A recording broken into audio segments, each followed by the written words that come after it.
नमस्कार दोस्तों, stock market studies में फिर से एक बार आपको बहुत-बहुत स्वागत है।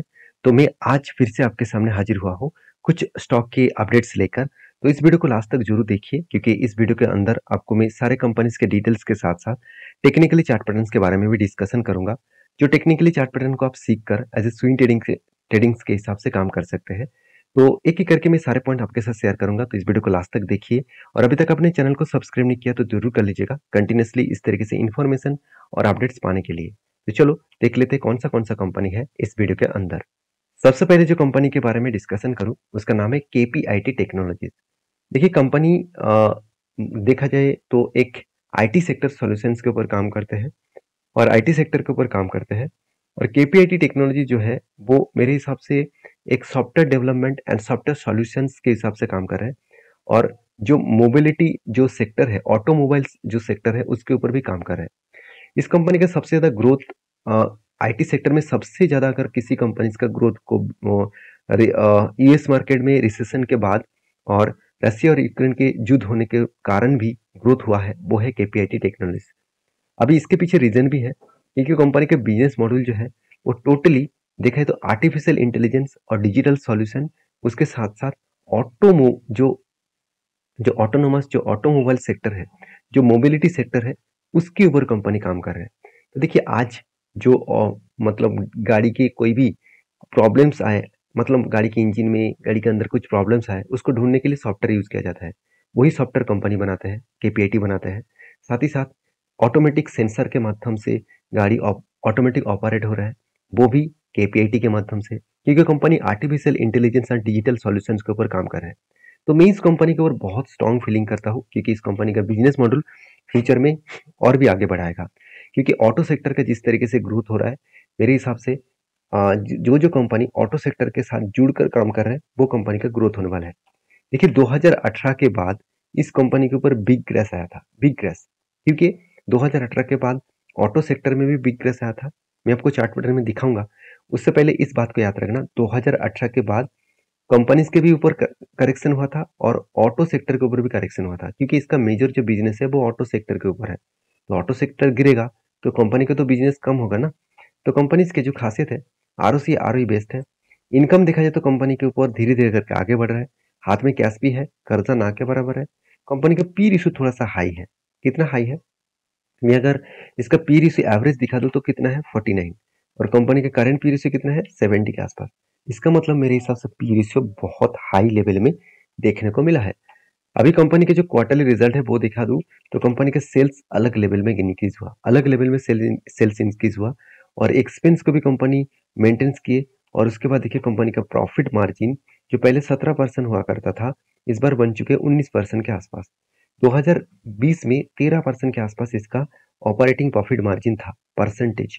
तो परसेंटेज आज बढ़ के हो चुके 19% के आसपास। और उस हिसाब से प्रॉफिट भी हुआ 24 करोड़, 60 करोड़, 88 करोड़ और इस बार बढ़ के हो चुके हैं 134 करोड़।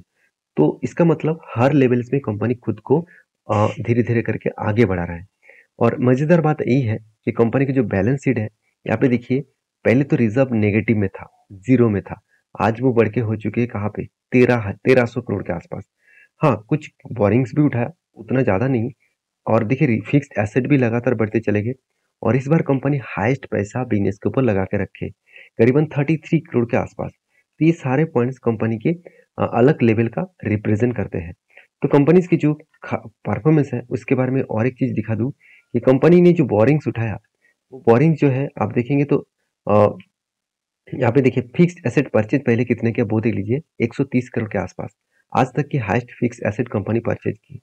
और बोरिंग जो उठाया गया, आप देखेंगे 104 करोड़ के आसपास बोरिंग उठाया गया। पिछले बार 180 करोड़ के आसपास बोरिंग उठाया गया था, उसको रीपेमेंट भी किए। उससे पहले 218 करोड़ का बोरिंग था, उसको भी रीपेमेंट किए। और इस बार 104 करोड़ का बोरिंग उठाया गया, इस बार भी रीपेमेंट किया गया। तो इसका मतलब हर लेवल्स में देखा है तो कंपनी खुद को रिप्रेजेंट कर रहा है अलग लेवल में। और मजेदार बात यही है कि यहाँ पे देखिए जून मंथ तक डेटा है कि इन्वेस्टर, प्रोमोटर और एफएसडीएस पब्लिक हर किसी के पास इन्वेस्टमेंट है, क्योंकि हर कोई व्यक्ति चाहते हैं इस कंपनी के ऊपर कंटिन्यू रहने के लिए। तो मैं जरूर कहूंगा इस कंपनी के ऊपर आप फोकस रखिए, क्योंकि इस कंपनी ने आपको धमाका रिटर्न जो दिया, करीबन 3 साल में 100% और 1 साल में करीबन 70% के आसपास। तो अच्छा खासा रिटर्न देने के बाद इस कंपनी के ऊपर अभी क्या करना चाहिए? देखिए, रही बात कंपनी के ऊपर लास्ट कुछ फ्यू डेज का डेटा दिखा दूं, तो 40 टू 48%, 50% के आसपास डिलीवरी उठाया जा रहा है। तो इसी चीज को मैं आप अगर आप यहाँ पे देखूं, तो केपीआईटी के जो लेवल्स है वो कुछ इस तरीके से पैटर्न क्रिएट हुआ। एक ही रेंज के ऊपर कंपनी ट्रेड कर रहा है, एक ही रेंज के ऊपर कंपनी बने हुए हैं। इस रेंज को जो ब्रेकआउट करेगा तो एक बड़ा सा धमाका हो सकता है। अच्छा खासा एक रेंज क्रिएट हुआ और इस रेंज के बाद यहाँ पे कंपनी क्या करने वाला है, एक बड़ा सा धमाका करने वाला है।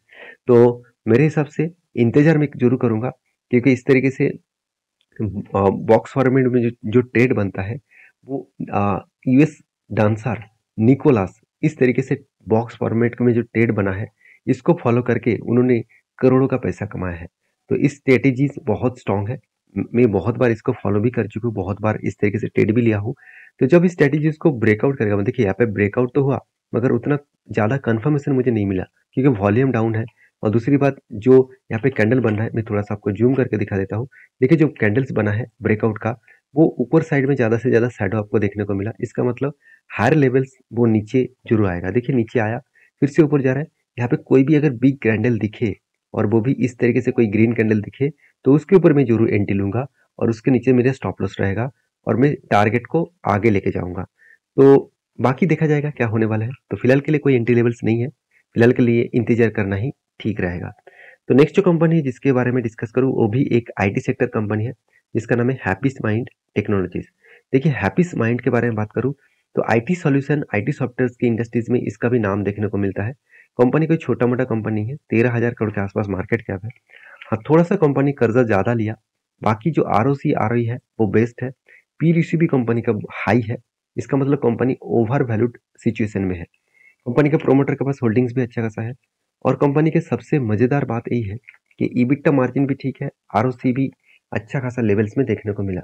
अभी कंपनी का जो क्वार्टरली रिजल्ट है वो देखेंगे, कंपनी का सेल्स लगातार बढ़ते चले गए, कंपनी के एक्सपेंस भी यहाँ पे अलग लेवल में बढ़ा और कंपनी का ऑपरेटिंग प्रॉफिट मार्जिन भी कंटिन्यूसली ग्रोथ होता गया और कंपनी के जो नेट प्रॉफिट है वो भी लगातार बढ़ते चले गए। तो जो नेट प्रॉफिट बढ़ा और ऑपरेटिंग प्रॉफिट मार्जिन बढ़ा, तो सब कुछ आपको अच्छा खासा लेवल्स में दिखेगा। और इसी कारण के वजह से एज ए बैलेंस शीट आप देखेंगे तो कंटिन्यूसली बैलेंस शीट को वो मेंटेनेंस भी किया जा रहा है। रिजर्व लगातार बढ़ते चले जा रहे हैं और बोरिंग्स भी कंटिन्यूसली यहाँ पे ग्रोथ होता जा रहा है। तो रिजर्व भी बढ़ रहा है और बोरिंग्स भी बढ़ रहा है और उसके साथ साथ कंपनी का फिक्स एसेट भी बढ़ते चले जा रहे हैं। तो बोरिंग्स इस बार 550 करोड़ के आसपास की उठाया गया।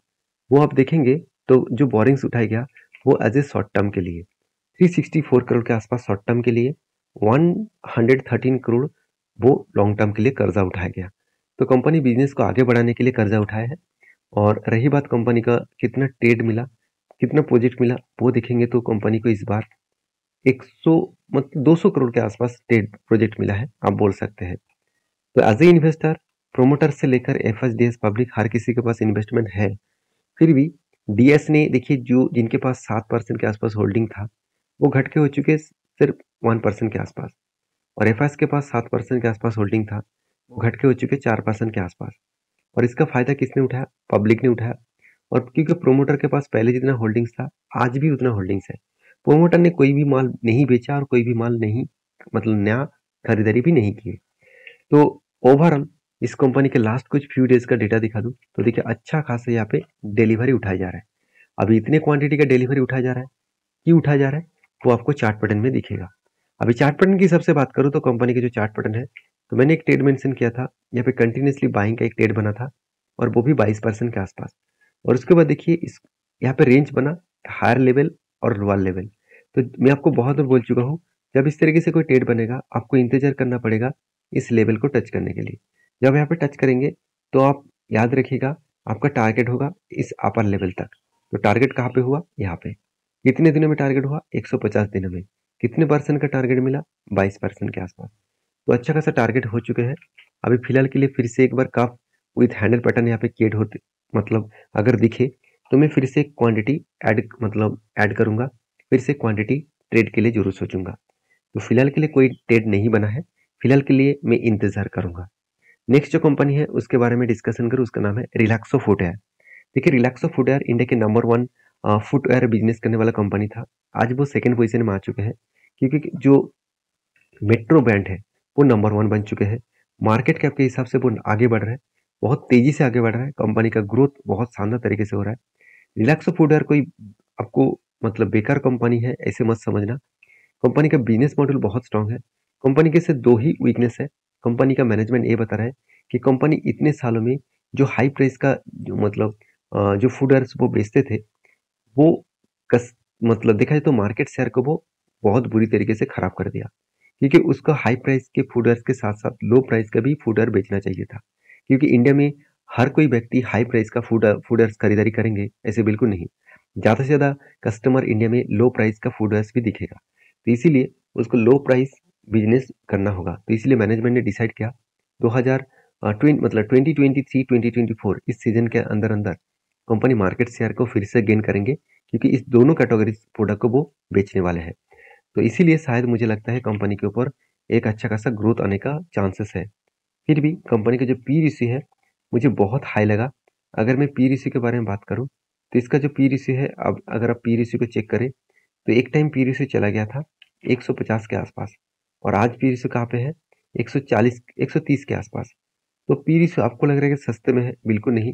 कंपनी का एवरेज पी रेशियो कितना है 95 के आसपास। तो इसका मतलब कंपनी का पी रेशियो ओवर वैल्यूड है। तो आज नहीं तो कल कंपनी के ऊपर करेक्शन हो सकता है, नहीं तो कंपनी साइड बेसिस फेज में जा सकते हैं। तो रही बात कंपनी के क्वार्टरली रिजल्ट का, तो वो आप देखेंगे तो कंपनी का जो सेल्स ग्रोथ है वो लगातार बढ़ते जा रहा है। तो इसीलिए मैं इस कंपनी को ज़्यादा पसंद करता हूँ, क्योंकि कंपनी में कुछ भी हो हर साल में कंपनी खुद को सेल्स को इंक्रीज करते गया और एक्सपेंस को भी कंपनी मेंटेन्स किए, और उस बेसिस में कंपनी का जो नेट प्रॉफिट है वो आप देखेंगे तो 24 करोड़, 31 करोड़, 39 करोड़ और 56 करोड़। तो ओवरऑल अलग लेवल का यहाँ पे प्रॉफिट देखने को मिला है। तो कंपनीज के ऊपर जो डेटा है वो मैं आपके साथ इसीलिए शेयर कर रहा हूँ, क्योंकि आपको पता चले कि कंपनी किस तरीके से खुद को रिप्रेजेंट कर रहा है। तो एज ए बैलेंस शीट के हिसाब से बात करूँ तो कंपनी का जो रिजर्व है वो लगातार बढ़ते गए 100 मतलब 166 करोड़ से बढ़ के हो चुके हैं 1800 करोड़। और कंपनी का जो बोरिंग्स है वो भी देखिए मेजर में है। 175 करोड़ पहले बोरिंग्स था, आज भी 164 करोड़ के आसपास बोरिंग्स है। तो कंपनी के जो टोटल फिक्स्ड एसेट है वो भी लगातार बढ़ते चले गए, और CWIP में भी कंपनी अच्छा खासा पैसा लगा कर रखे हैं। तो दो पॉइंट्स मैं आपके साथ शेयर करूंगा। पहले कैश कन्वर्जन साइकिल जो है, यहाँ पे कंपनी के 121 दिन लग रहा है। हाथ में जो पैसा बिजनेस के ऊपर इन्वेस्ट किया जा रहा है वो पैसा घूम फिर कर कितने दिनों के बाद हाथ कंपनी के पास वापस जा रहा है, वो टाइम लग रहा है 121 दिन। पहले 79 डेज लगता था, 91 डेज लगता था, और आज वो बन चुके हैं 121 दिन। तो मेरे हिसाब से थोड़ा सा टाइम ज़्यादा लग रहा है, तो इसको कम करना ही कंपनी के लिए खास बनेगा। एज ए इन्वेस्टर, प्रोमोटर से लेकर FHDS पब्लिक हर किसी के पास इन्वेस्टमेंट है। हर कोई चाहता है इस कंपनी के ऊपर कंटिन्यू करने के लिए।